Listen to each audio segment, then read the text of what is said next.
Here we go, here we go, here we go. Oh, here we go, oh, here we go. Oh, sorry, we're live. I'm alive. Good afternoon. I'm just getting practice, variation from a Flower of Scotland to other things that we can sing with the Scotland. All right. In the day. Let's have a quick look, see who's in, shall we? Aye. Stevie Charlton, Chris Fisher, Pete's Music, Robert Bruce, June Dalrymple, Dave Macbeth, Margaret McKay, Jeanette Gilfillan, Reagan Elite, Aki's Mad, Stephen Nicol, Lorna Shields. Anybody I've missed? Sorry. There's a lot of yous. Right. Now you finished with your football hooliganism, dear boy. Yeah, hooliganism is it's quite a skill to have, So, but when you go on leg, it's like you can't do the hooligan thing anymore, But at least you can do the singing. Listen, with one leg in the end, and even enter an arse kicking competition.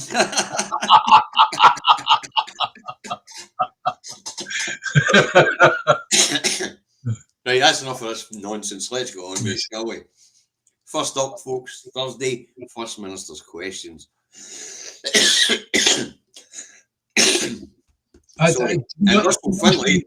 Before you carry on, just to explain to the people, we normally have something to do with the First Minister's questions every time we do this, right?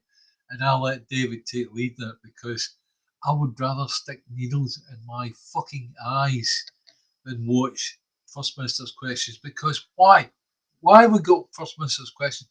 All it is for Finlay or Sawa or who's the other party? Lib Dems, whatever they call, right? To actually put some stupid questions to our First Minister. No, bugger off. Well, actually, not unless they denigrate Scotland, but never mind. Yeah. Right, anyway, first up, Russell Finlay, and he called on John Swinney to sign his letter to the Chancellor, Rachel Reeves, calling for the abolition of the energy levy, following the announcement of hundreds of jobs being at risk at ExxonMobil's Moran site in Fife. Finlay argued that the oil and gas sector was in a state of national emergency because of this levy. Okay. Finn, you couldn't make this bit up, but John has to point out to him, Russell, it was your party that put these levies in place and extended them, your spanner. Exactly. Hang on. Please tell me, what was he expecting John Swinney to do? If John Swinney, let's say he was being raised in a reasonable moment, right? What was Finlay actually expecting Swinney to actually do? Well, do you know, funny thing, David, it's one of the reasons why I knew that you'd be interested in this one, and you would bring up the right question to ask. And that is, why is he asking John Swinney this question in the first place when oil and gas levies are reserved? Yeah. So the reason he was asking John was he wanted John to sign his letter asking for his party's policy to be abolished by the new Chancellor. That works how? It doesn't. But you're asking the right question. Why are they bringing up oil and gas levies in the Scottish Parliament? It's not involved. Yeah. Right, next up, of course, was the idiot Anna Sarwar. And he was on health, as usual. But this time, the COVID pandemic. And he accused the SNP of making an arse of the pandemic. And he also demands that John apologises personally for his part in the pandemic fiasco, as he calls it, because he was the education minister that shut the schools down. John, Can I just say something with Sarwar, right? Sarwar, I was reading last night with that lovely little bit of prose that says, at first they ignore you, then they laugh at you, then they fight you, and then you win, right? Sarwar's doing this the wrong way around. He's won. Labour won last year, right? Okay, so they won, right? So we're now at the stage where they've done enough damage where we're all fighting. Everybody is fighting Labour. No bother, right? Okay. And then we're at the point where we're going to laugh at them. And eventually we're just going to ignore them. And that's the route he's on. Seriously, he's doing it. And they're making it clear in the Commons they're ignoring us. Yeah. But hey, as I say, Sarwar, he's on about the pandemic. Right, but John just says, you wee twat. We were taking the advice of the scientific community at the time. Yeah. And of all the governments on these islands, they explained the scientific information every bloody day at 12 o'clock.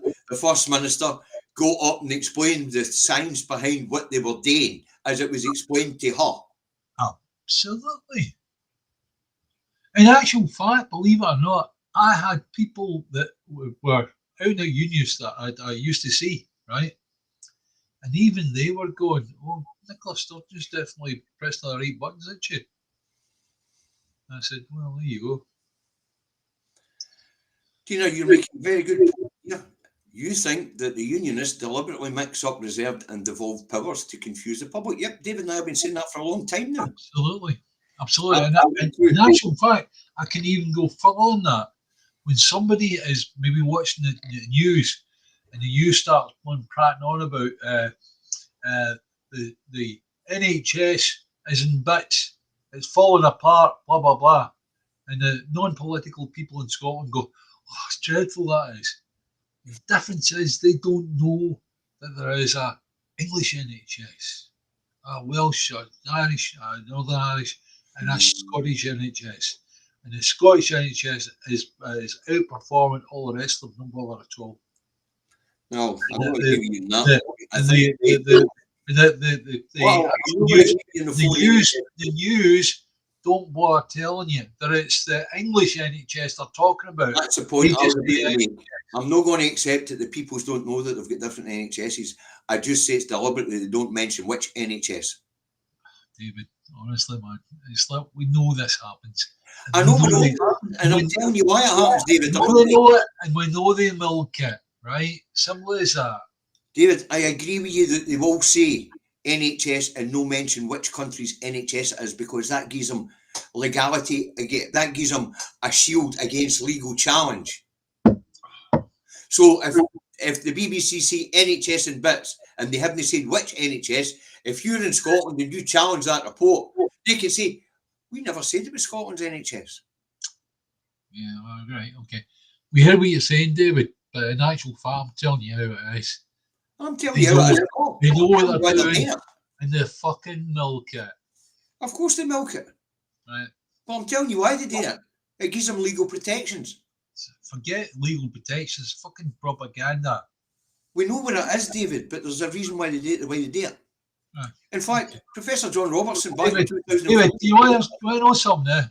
See, the biggest fool in the world. The biggest fool in the world argues for his enemy's position. Right? That wasn't me. You're not a fool. I am not arguing the position. It appears you're not listening, David. I am agreeing with you. I'm just telling you why it's not exactly what you're saying. There is a wee twist here. Professor John Robertson explained this in 2013. The reason why they don't specify which NHS it is, which education system it is, which police service it is. Next.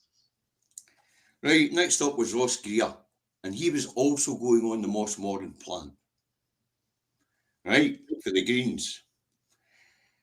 And he said that the Scottish Government had let the workers down by failing to provide a transition plan.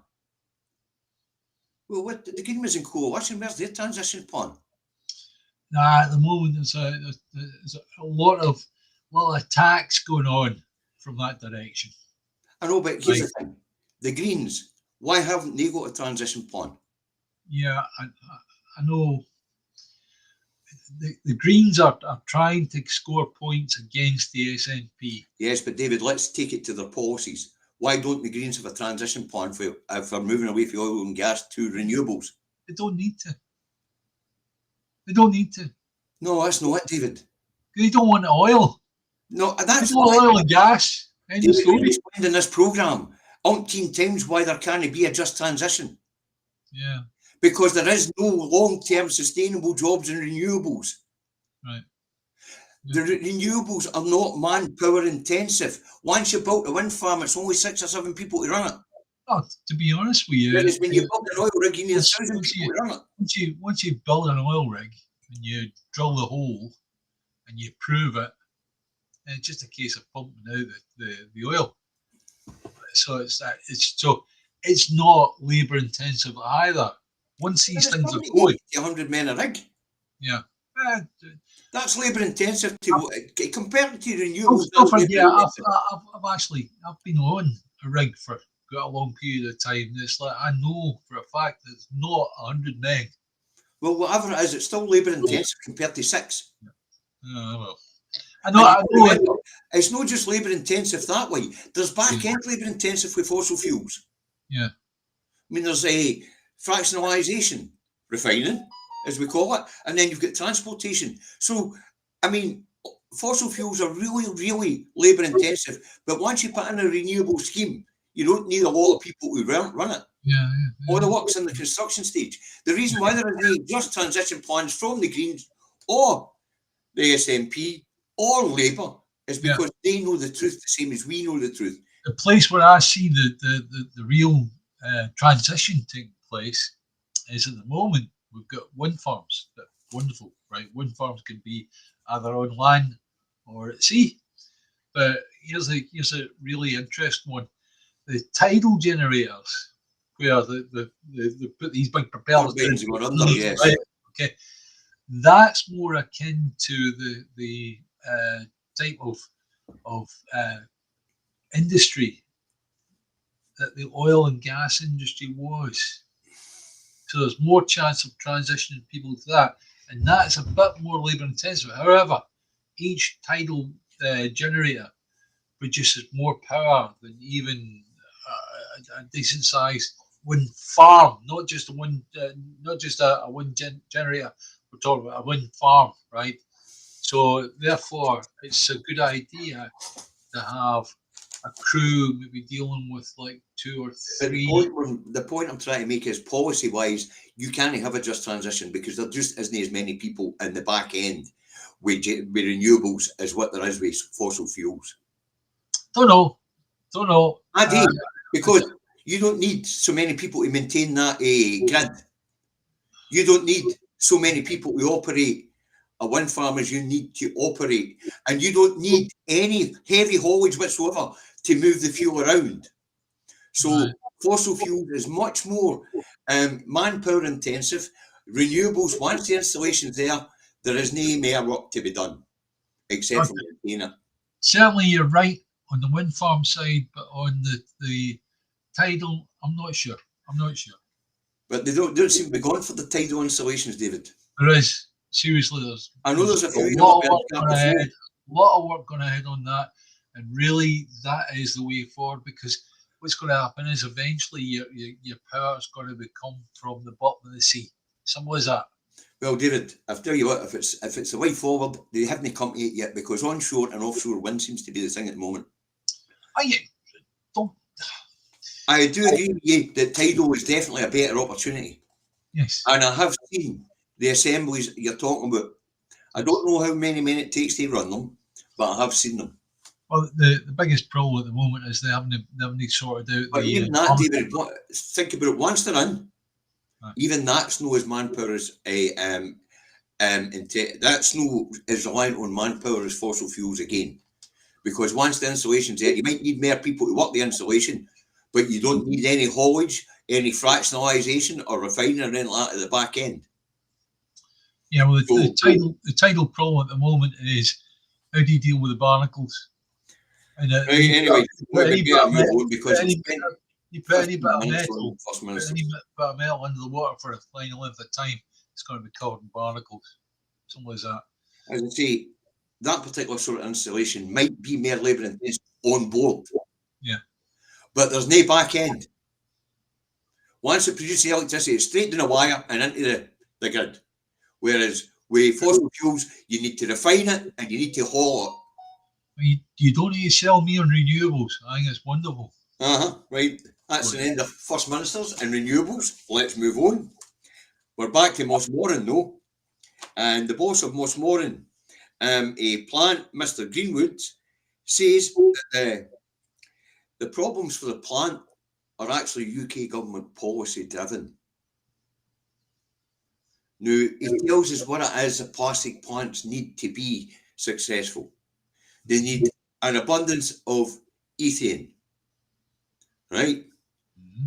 They need cheap energy and a skilled workforce and access to markets. And now, four of these things that Mr. Greenwood mentioned, he says only one of them does he have at his disposal because UK government policy have destroyed the rest. Right. Skilled workforce in terms of producing plastics of various types, right?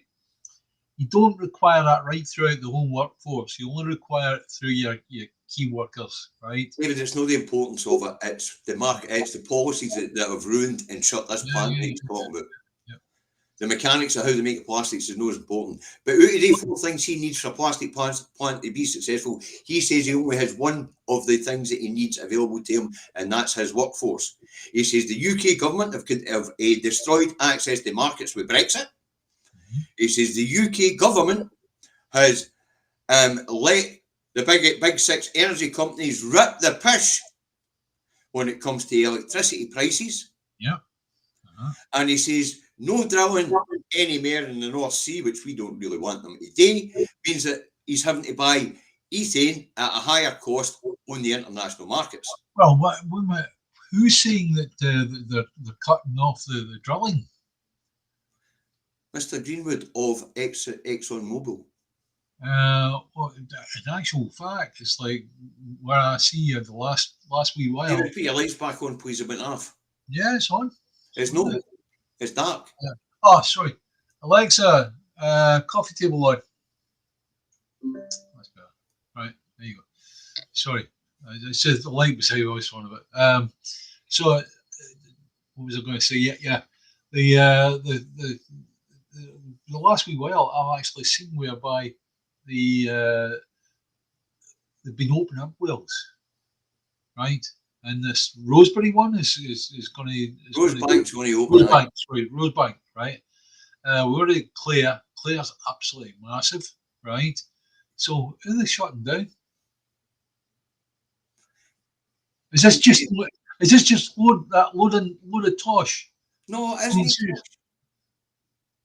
I'm asking the question. Very simple. And no, from this guy's point of view, ExxonMobil, they're going to limit licenses in the North Sea. Now, what was wrong on what who's going to limit licenses to the Labour government? No, they don't seem to be. David. I know you're going arguing. I appreciate that, but can you see what I'm saying? There's a couple of things you said wasn't right, David. I'm about to point another one in the mood to you. Yeah, go on. And that was no opening up new fields in the North Sea, right, and increased cost buying in the international market. He's having to buy in the international market anyway. We all buy with oil and gas for the international markets. But he also says the energy levy is no good for his parent company, ExxonMobil. He also cites £20 million a year the site pays in carbon taxes, which are going to double to 40 million in the next 5 years. These are all UK government policies that he says are putting that plant out of business. He says otherwise the plant would be viable if it wasn't for the factors and the policies being introduced by the UK government. So ExxonMobil is getting their excuses in for shutting the place down. And also, did he mention about the shop staying open for later so his wife could go and do her shopping at night time? Is that possible? Because at the end of the day, it's like, Mr. it seems Greenwood to is me an that this That's guy why has, Mr. Greenwood. yeah, it seems to me this guy is just playing basically, as you say, is He's putting in Exxon's excuses on the way out the door. that's right. But now let's get to Sir Keir Starmer. He says he's going to support the workforce, even though they're not going to put money into Exxon Mobil. The unemployment office is that way. That's exactly it, but we'll get to that in a wee minute. He tells the Commons that they've been looking at it and working with Exxon Mobil for 6 months, and that they can see no reason to invest because it's not a viable project. What about British Steel? That wasn't a viable project. Scunthorpe definitely got plenty of money, didn't it? But hey, British Steel's not a viable project. Yep. And the cost of plastics internationally, surely it's a viable thing to need these plastics here. Yeah. But more importantly, he says it's not worth the UK government investing in the Exxon Mobil plant or the Scottish workforce, but he will support the workers by doing exactly what you said, pointing them in the direction of the unemployment office. Yes, that's right. Yeah. The brew's doing it, boys. They're your bus fare. No, they're not even going to get the bus fare, are they? Yeah. So it looks like Moss Moran's gone. Yeah. But on the other hand, if Jim Radcliffe gets his way, then he's going to have a ready trained workforce to move into Grangemouth, isn't he? Yeah. He's going to have a ready trained workforce which can just commute across the river. How far away is it? In miles? 15 miles. 15 miles. So therefore it's not... He's got a ready-made workforce if he gets to go a plastics plant at Grangemouth. As well as, of course, the arms. Yeah, they're actually thinking of building bombs in that site as well. They're thinking about putting arms factories in the industrial area around. Yes, they certainly are. So think of this, folks. They're going to use the refinery to produce plastics. The tanks are still there, storing a very volatile fuel called aviation fuel. And they want to build bomb factories right fucking next to it. If you're in Grangemouth, move. Yeah, I mean, what's going to happen is if that place ever goes bang, Glasgow on the other side of the country is going to move 6 inches to the left. Yep. Something like that. If that place goes bang, Rosyth's going to be under fucking water as the tidal wave hits. Yeah, exactly. That place goes bang. I'm glad it's in the dip and there's a hill between me and it. This, I'll tell you now, every single bit of it so far, the mess is all down to Westminster. Right. Yeah. Right, let's move on to proving that propaganda is propaganda, David. This one shouldn't take long. Now, folks, I'm going to put up a headline that I put up this morning and I rubbished it. And then I'm going to point out to you why I rubbished it, because it's important that you know this. That we don't just say these things and say it because we've made it up. So I'll put this up and I'll remind you of the headline of this morning and I'll remind you what I said about it.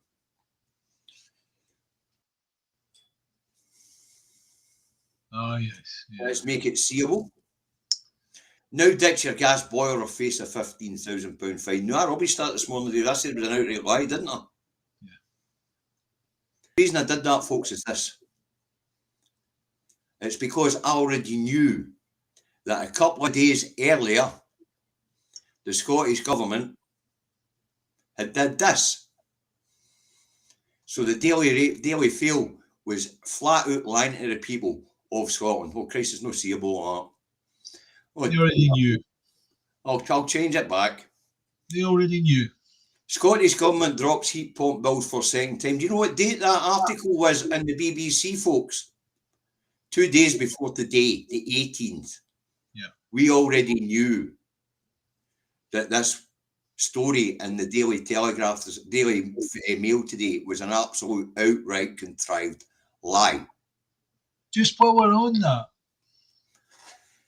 there's a person return to something that was in the Indie Truck Davy this morning, which was, can councils in Scotland... Oh, yes, David. Yes, you phoned me up and reminded us we did the show on it. Do you want to read out what the answer we got on it? If you want, David, on you go, but Yes. Councils in Scotland can charge more than a 5% uplift on a council tax, particularly for second homes and long-term empty properties, and in some cases through a local referendum or central government approval for higher general increases. For example, some councils have proposed or implemented increases of up to 10%, and there are separate higher charges that can be applied to unoccupied properties. Specific examples and regulations, second homes, regulations, second homes and empty properties, councils can charge up to 100% extra on second homes. Never mind that. Levy the funny thing about it was right after the programme David, enough. You don't need this, you don't need the details. The funny thing was right after the programme you phoned me and says, you know about this. Yeah. And he's right, folks, they changed it in the budget 2 years ago and Dave and I did a programme on it. Unfortunately, you just deal with that bloody much. It's easy for something to get under the wire. I shouldn't forget things like that, David. I want to get checked out for dementia. My opinion. Rework every council into non-politically controlled businesses to prevent inevitable extra costs due to councillors playing the system, and merge several others. 32 councils are far too many. So control the councils from one department in central government. Right, can we go back to the main thing here about the propaganda piece that was put up with the mail today? Now, folks, when Mary McCallan was kicking that heat pump bill into the long grass a couple of days ago, on Tuesday, the reason she stated to the Scottish Parliament was she was waiting to see what was in the UK Labour government's warm homes plan, because there was no point in trying to carry on with it if the UK government could kibosh it for whatever reason.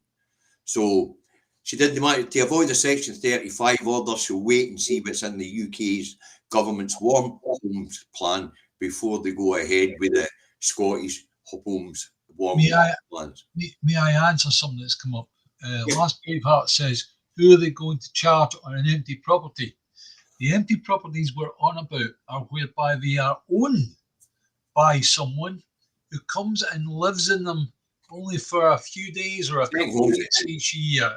In other words, what they've done is they've bought that property just as a holiday home. Holiday home, aye. Second home, holiday home. End of story. That's it. Okay. So I hope that answers your question. Now, this one bamboozled us. Now we've covered and proved that the Mail was talking shite with that story this morning. This one did bamboozle us. The Scottish Government took a look at taking a look at flexible 4-day weeks for classroom teachers. So a flexible 4-day week for classroom teachers. How's that going to work? Fine, it will work. It will work, but it won't work because that's the only game in town. But in actual fact, there's a lot of the ideas that have come forth from Finland, who's got a very, very good schooling system, right? So, okay, it's a way of saving money. It's a way of taking pressure off teachers, because teachers at the moment... David, they're not talking about ending a 5-day week for teachers. They're talking about teachers still working a 5-day week. Yeah, they're still working 5 days in the classroom. But the teachers, instead of going home and having to mark homework exercises and all the rest of it, right? It's that's gone. They're still working the 5-day week, but the 5-day week, the 5th day, effectively, is that when they put that in, they can actually... The 5th day is when they would do the marking for the week, they would do lesson plans for the next week, that's and right. they do their teacher training. So it's not a 4-day week as such, a 4-day in front of kids. Now, the only way I can see this working is to hire a 5th year teachers. Oh, you carry on, please. You can give me some money as well, because I'm just a pensioner. Because somebody's got to sit in the classroom in that 5th day. I mean, obviously they rotate it during the week, but somebody's got to be stood there in that empty spot. Yeah. So you need more classroom teachers. Now, I dare say we've got a few of them kicking about looking for work. Just hang on, we've already got AI, so all the teachers have gone before long, and it'll be artificial intelligence, and these kids will be taught diddly squat. So, because they won't need to, because they won't have to work. Well, Yeah. if AI's what's cut out to be, then the only thing that will be left will be manual jobs until they get viable robots to do that. Nah, it's be like Terminator. It'll kill us all. End story. That's it. So just enjoy your life. And of course, this one made us laugh, David. UK government will not change law to allow more safe drugs consumption rooms. That's a joke, because at the end of the day, it's like the Scottish government have got devolved. They've got planning, all the planning, right? Okay. Next thing is they can actually deal with the NHS, all medical stuff, right? Okay. So you don't have to call it a safe consumption room. No, just call it a medical facility, because it's to do with injections and things like that. So it must be a medical facility, right? So therefore, we're doing planning for a medical facility. We're not doing a safe consumption room. Are these yours, Mr. Westminster? Fuck off. The other thing is, David, the reason why we've got one in Glasgow is because the Lord Advocate, Dorothy Bain, tell the Scottish government, just fucking do it. Never mind the wankers down that road. You know. In the day, it's like, see when I hear this sort of stuff, I'm starting to think to myself, how the fuck do these people, how do you think they are? Who do they actually think they are? Do they really think they're the boss of me, or the boss of you, or the boss of any of my pals? No, fuck off. Right, end of story. We got a wee problem, and we want to sort it out. Where we want to give people sort of a safe place where they can shoot up with their chosen drug and all the rest of it. Right, makes them safe, and also makes people safe and about, and there's not needles left and the Thank you, Sean. All over. Right, so yeah, that's it. Thank you very much, Sean. Thank you, Sean. And Nathan, nobody's going to argue with you here that children start too early at school here. Yes, you're right. You should be 7. Yes, I agree. But this idea that they're going to stop further drug consumption rooms in Scotland is nonsense, because they didn't give permission for one we've got. We just did it anyway. That's right. So just got on with Scottish government. And as David says, you don't call them consumption rooms, you call them medical facilities. Yeah, that's right. Yeah. Right, let's move on. And this one really is a bit of a scary one and all. And we were horrified at Mahmood on the asylum system shake-up. We're even more horrified at Mahmood with the legal migration system shake-up. Wow. You get that list there, David? Yeah, hang on. Folks, they want people to actually come here and work as slaves. We need access to benefit or medical. They're to pay into the system through their wages, but they've not to access the system. Yeah, the National's got a rather interesting wee article, and I do suggest everybody reads it, which is Labour to ban migrants from benefits. New settlement regime, right? These are people who get the right to reside here, people. Yeah. These are people who have already been given the right to reside. They've got a national insurance number. They're paying into the system, but they've not to access that system. That's called slave fucking labour. Yes. But let's cut to the chase here. Aye, what are they doing, David? They're shutting the door. Yeah, they're closing the door. Same as Denmark. Denmark have effectively closed the door by saying you're not going to get settled down. You're even going to get considered for settled status until you've reached 10 years, right?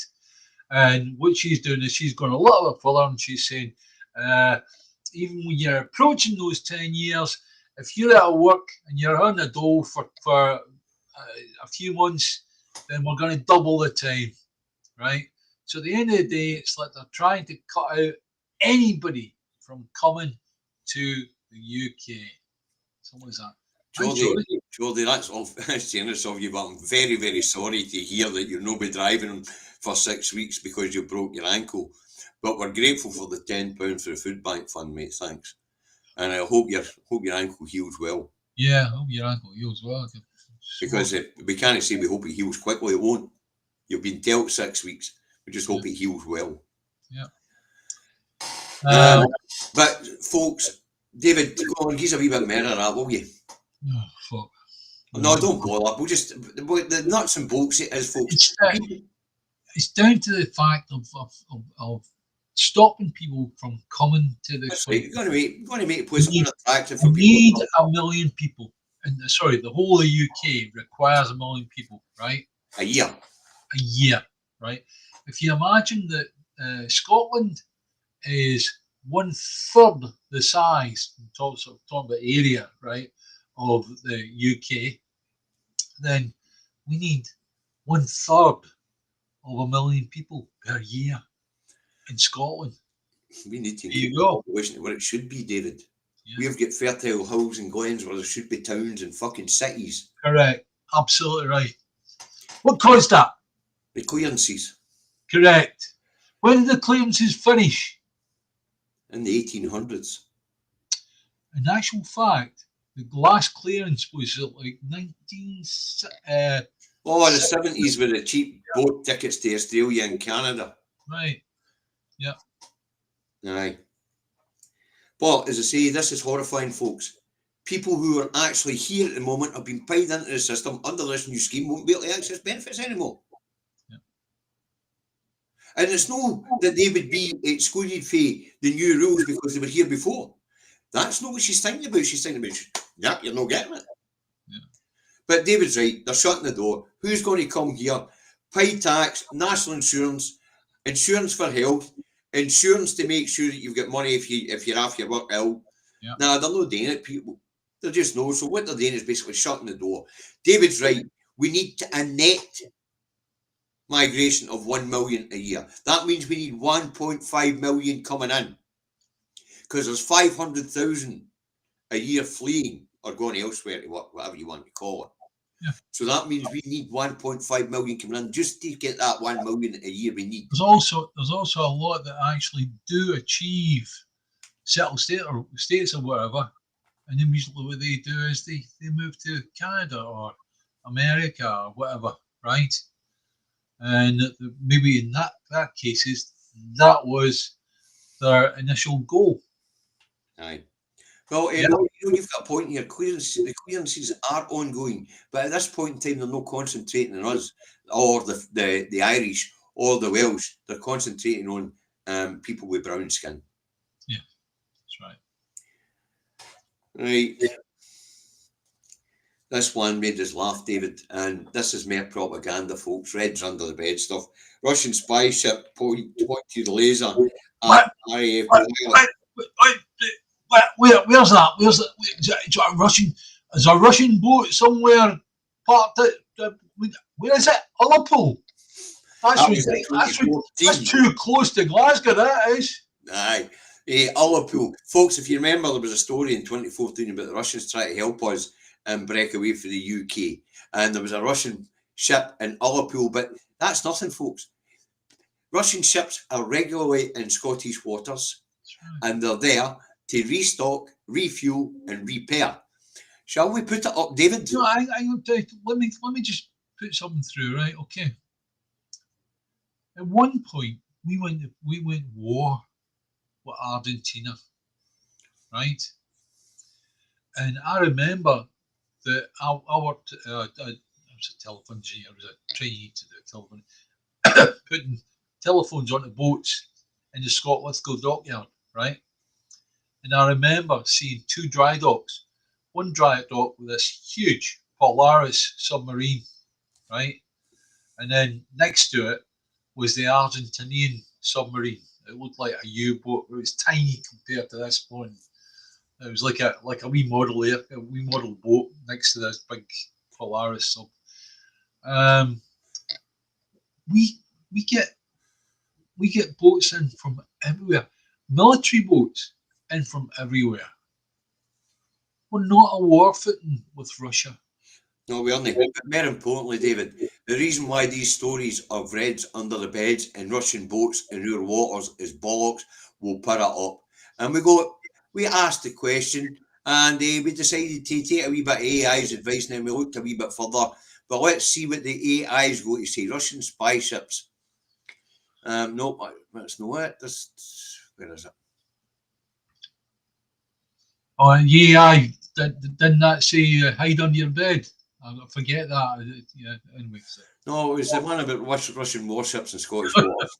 Scottish ports associated with the stocking of Russian warships in the Moray Firth, where Russian vessels have historically sheltered from storms, conducted replenishment operations in the wider Firth area. Key points.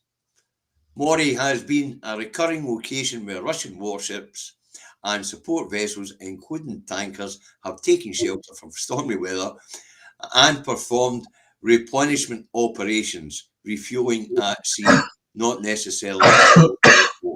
But there you go, folks. All this Reds under the beds when it comes to ships in our waters and things like that, they're here all the time. And it's done with consent. We're not what? It might be a particular brand of whiskey that they get, and they can actually go in, they can buy that. Well, at the end of the day, it's like people have got all kinds of reasons for buying stuff. Wow, and the Russians are native. Yeah. Thank you very much, Sharon. Wow, Sharon. Well, thank you. That'll go to help lots of children this Christmas, I can assure you, Sharon. So it will. Right, as I say, folks, the reason we're putting that up is this nonsense about Russian ships in our waters. It's nonsense. They come here all the time. They even come in big bloody flotillas and shelter in our waters with the consent of the UK government. Why? Well, because we're not at war with Russia. Well, the next thing is, it's like Russia have got this blooming airplane that I remember. It's a massive, it's got like 6 engines or something like that. And it's carries their missiles, right? And it's like that flies into British airspace, they call it, right? And it's like we send up a jet to blooming tell it to fuck off, right? And that gets printed in the papers all the time, right? And it's to keep you people scared. Why are they keeping you people scared? Why is it they're keeping you people scared? It's because when you've got a population that are scared, the government of the day can come along and go, don't worry, we'll make it all go away and we'll keep you safe. Just keep on voting for us.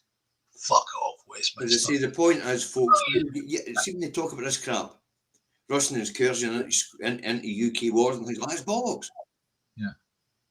They regularly shelter in the Moray Firth with the consent of the UK government. They go there to fuel up for their own supply ships, but they also go there and get replenished with things like food, water, fresh water, and things like that. What's the fact? All the sails come off, and they go into their pubs and all the rest of it. They might end up with a punch up or whatever, right? And it's like, then that gets put in the papers, like Russian Navy attacks, wherever, Millport,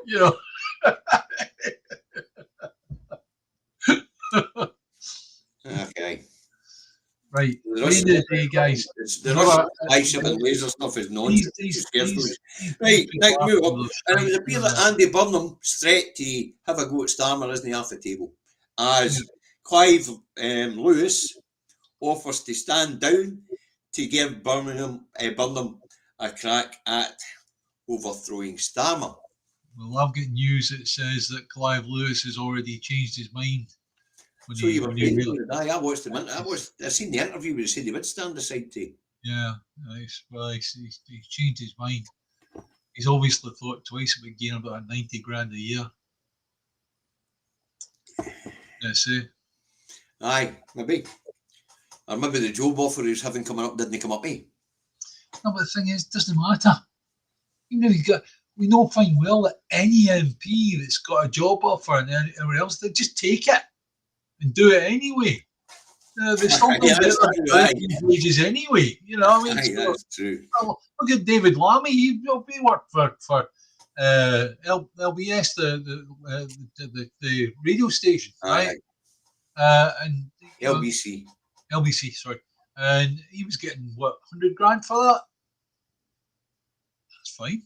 It's all right. Aye, that's interesting, Stephen. Eh? China and Russian spies, they must be really frightened of Starmer. They go back to the point we're all making is what is it a little Britain's go that makes us so interesting to these superpowers? The answer, fuck all. That's why it's made up contrived to make you scared. Yeah. So it is. It's a lot of nonsense. Nobody's threatening us. Same in our report the other day that the report out that the UK couldn't defend itself or has no plans to defend itself in the event of invasion. Who the fuck wants to invade this shithole? Yeah. It's cold, it's wet, and there's fuck all here. Except for a bunch of savage barbarians. I can conceive of a Scotland where we don't have any fast lane or atomic weapons, right? The people are well paid. We've got loads of opportunities. There's boats from all over the world, including Russia and Chinese. Free fucking milk and honey for everybody. Coming here because our whiskey's good and I like going into the local B&M store to see what they've got, right? So in a day, it's like, seriously. Everybody wants to be a city chava. Yeah, Scotland can have it all. Scotland can be a nice place. It could be. Yeah, so it's a nice place now. Something want to be milk and honey, that's for sure. But you have to work at the same time, it's like our people could do really, really well with independence. We could, or we could bomb. Yeah. But going with our track record, we'll no bomb. Yeah. Right, let's move on. We'll probably finish up on this actually. There's only 10 minutes to go. Trans people could be barred from services due to appearance in new 300-page guidance, which is about to hit. And this is Bridget Pearson, so what her fucking name is. Absolute bollocks. And according to what we're being told, that if you don't appear as the gender you were at birth, you could be refused services. Right, now let's take that apart. Let's just for a moment, right? Okay, Yep. we might have people on here that really don't like transgender people, right? However, they're human beings, right? So you get the situation where a young lad has done transgender thing to where he's dressed up as a female. He's a not bad looking female, right? Okay. So what happens is somebody finds out that that's actually a transgender person and it's come from a male. They're going to force that lass, right, into using a gent's toilet. That's dangerous. That's very dangerous for the person It involved. goes further than that, David. Yes, It's not just police and toilets. It goes further than that. It's about denying them services based on how they look. Right. But to take what you were saying about toilets a step further, let's say the person's went the whole fucking hog and has now got all the equipment of a lady and no longer the equipment of a gentleman. As far as I'm concerned, they're a lady. Can he put money? How The only thing that's missing is maybe a womb, and that's it. As I say, David, but that's even more dangerous, expecting that person to use a gent's toilet. Yes. But let's move on for the toilet thing. According to what we're being told, and this 300-page report hasn't been released yet, it's now gone to the Equalities Commission to get it published after it gets back for Bridget, whatever her name is, the Equalities Minister, to them after she's proofed it. Okay, they'll publish it 300 pages, but apparently it could see public servants being able to reject dealing with transgender people based on who they are. Next. And then there's further things here with the digital ID and all that. How will that work? What it does tell us, folks, is there is an easy fix to this, and they are absolutely refusing to do it. It tells us that the 2002 and 2012 Equality Acts, which narrowed gender down to just male and female under law, it needs to be rewritten. It seriously needs to be rewritten. The Scottish Police Force argument is if you have been a naughty person, broken in somewhere or whatever, right, and you're transgender, right, what we'll do is we will take you and we will, for the sake of the actual charge sheet or whatever, you'll go down as Joe Smith of X whatever address, right? Whereas nowadays you're putting yourself out as being Josephine. But we'll talk to you like Josephine, but we'll charge you as Joe Smith. Some along these lines. Yeah. But as I say, what it does tell us, it tells us that the 2002 and 2012 Equalities Act don't work because they haven't delivered equal rights to everybody. Yes. So they need to be rewritten. And just an amendment in the 2012 and the 2002 Act could make all this disappear. The question is, why aren't they doing it?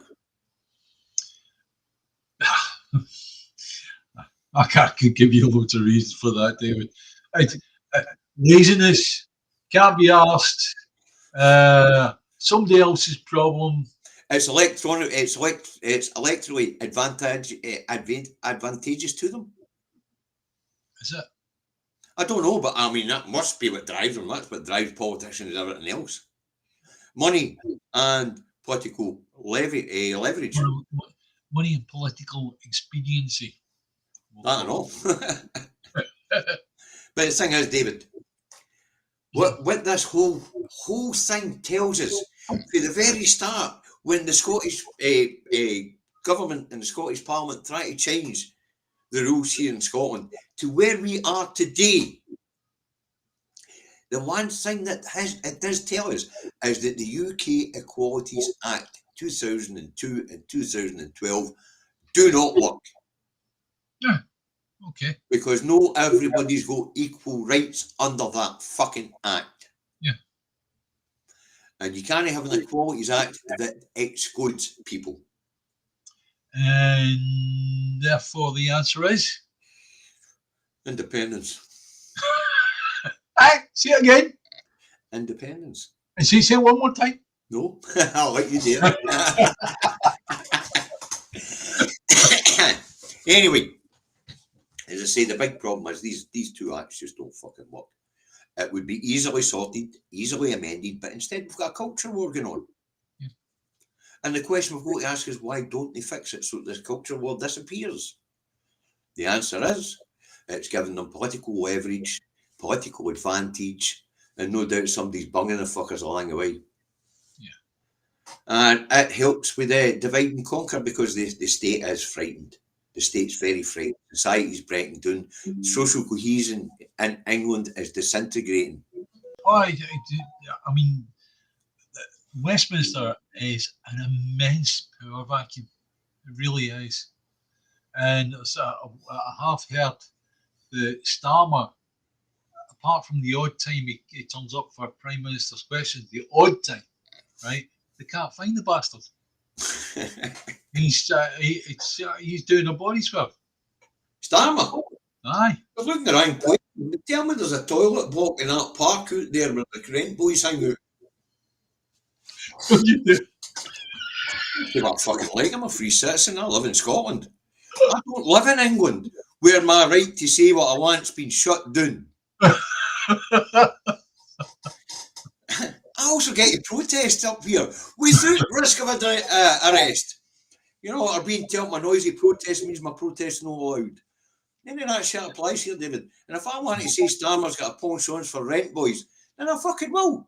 Yes. If I want to say that the king was the first paedophile prince, I fucking will. Hey. But we know he wasn't the first paedophile. Careful, we could have Starmer when going to take Restream to court. Yeah, it's me he needs to sue. But here's the thing. When I say Charles was the first paedophile prince, no, he fucking wasn't he? What age What age was Philip when he started dating Elizabeth? I think she was about 11. And he was 16 or something like that. I'm not sure that far. Does it matter to me? No, it doesn't. They're dead, right? But so all I'm interested in now is the monarchy. Get rid of the bastards. Get them out of here. Well, the case is being made by them, isn't it? Yeah. Giving the press access to them hasn't helped their cause at all. No, that's right. It has not. It hasn't helped their cause. What it's shown is they're just as a dysfunctional family as you will find anywhere on these fucking islands, no matter how much money they've got. Yes, that's right. You know, and the notion that somebody's born to rule over you, that's just fucking nuts. Born superior, that's just nuts. Willie's fucking says, good show, lads. Bye, folks. Got to go. Well, you're not going to miss much because we're about to go and all. We've only got 5 minutes left and we're padding like fuck to see it out. So, no, there's all sorts. There's the Trump Epstein thing that we've got to go on, right? Oh, Trump's finished. Come on. Yeah, but no, the thing is, so everybody's looking at it and going, look at that. He's going to have to release the Epstein files. Do you think, wait a minute, hang on, let's just discuss that a second, right? Do you honestly think that the government of America, that the apex of that is Trump, is going to hand out the blooming Epstein files and implicate themselves in something? Absolutely no chance, right? No, you're right. They're going to have to fight to get that information. Yeah, it's well, for a start, it'll already be redacted to the point where it'll just be all black. It's all black, you know. Thanks, Mr. E. You're a star. Thanks, Mr. E. David, the important bits at this point in time will have been through the shredder. Yeah, that's right. Absolutely. But the thing is, so everybody's considered these are files that have been handed over, like a diary. Like that. No, these are electronic format files, right? So at the end of the day, it's like the Epstein files can't be done like that. Chris is right. No chance he's going to release them. He's the lead role in them. Well, what we do know is out of that tranche of a couple 100,000 emails that were released. Yeah. ABC and the important thing you just said is it's emails. They're in the electronic. They're in the email sphere, right? So in other words, the only reason I'm not being published at the moment is because these have been published. Yeah, but it's not. Nobody's allowed to get these and publish them for general. These were released by the committee, and a couple of news channels have been in a collaboration and actually looked at the 200,000 of them, catalogued it in the resource, and the guy that comes out tops at being mentioned the most in those emails is Donald Trump. Yes. In actual fact, the famous bit of video I've seen is Donald Trump and Epstein talking together. They're in somewhere that's like a club or whatever, right? And Trump actually has the temerity to say, Epstein. I remember throwing him out of one of my clubs beforehand. Fuck's sake, man! The guy must think we're all buttoned up the back. Well, Chris has made a good point. It'll end up being withheld on the grounds of national security. There'll be court cases about it, and it'll be years and years and years before anybody gets their horns on it. The only what's happened is there's been a bill passed. Right, folks, need to wind it up. That's 59. I've got work to go to, things to do. Yeah, this is dreadful. You allow the indie truck David to run forward a few minutes. I don't even work in the evening, David. Dear, goodness me. I don't work in the mornings, I work in the evenings, David. All right. So you can bemoan having to say goodbye all you want. My boots are getting on and I'm getting out that door into fucking freezing cold evening. All right, guys. Thank you yet again for coming and watching us. That's great. Good as your points. we do read your comments. We do, honestly. Sometimes we can fit them in, other times we can't. So it's just you're lucky. Run of the mill as far as that's concerned. But thank you very much again. Right. So and the only thing I'm going to say to you is time for independence, independence, independence. David's going to say. Eyes in the prize. The prize is 2026. Both votes SNP. And don't shout at me about it. It wasn't my idea. Shout at John. All right. Bye for now.